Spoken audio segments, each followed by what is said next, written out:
তোমরা এতদিন ক্যামেরায় যেটা দেখেছো আর তার পেছনে যেটা হয় আমার সাথে, তার জন্যই আজকে ভাবলাম তোমাদের সবটা জানানো দরকার। তোমরা আমার পরিবার, তো দেখো প্রত্যেকদিন তোমাদের আমার শাশুড়ি মায়ের ভালো রূপটাই দেখিয়ে এসেছি। এই যে তার প্রমাণ তোমাদের আমি দেখিয়ে দিচ্ছি।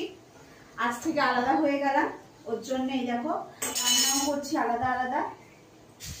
শান্তি তো তোমার আলাদা হয়ে গেছে? খুব শান্তি।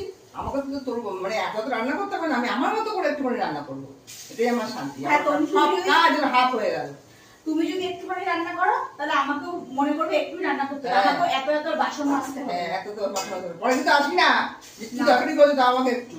না না, তুই ভাত রান্না করবি, আমাকে দরকারি দাও। না, কোনো সময় না। আর তার থেকে বড় কথা হলো, যেহেতু এটা আমি জানোই তোমরা যে মানে অন্যের বাড়িতে থাকি, ওই কারণে রান্নাঘর তো একটাই, ওই জন্যই রান্না করতে হচ্ছে। একটা গ্যাসের মধ্যে উনি করে নিচ্ছে, তারপরে আমি করছি। না না, হবে না, এটাও হবে না। মানে কি বলছো আলাদা গ্যাস? হ্যাঁ, তোমাকে বলবি আলাদা গ্যাস কিনতে, আর আমাকে সময় দাও, মাঝখান থেকে পার্সেন্ট করে দিতে। ঠিক আছে, আমাকে একটু সময় দাও, তারপর আমি সেটা করে নিচ্ছি। তোমার মেয়ের সঙ্গে থাকতে চাই।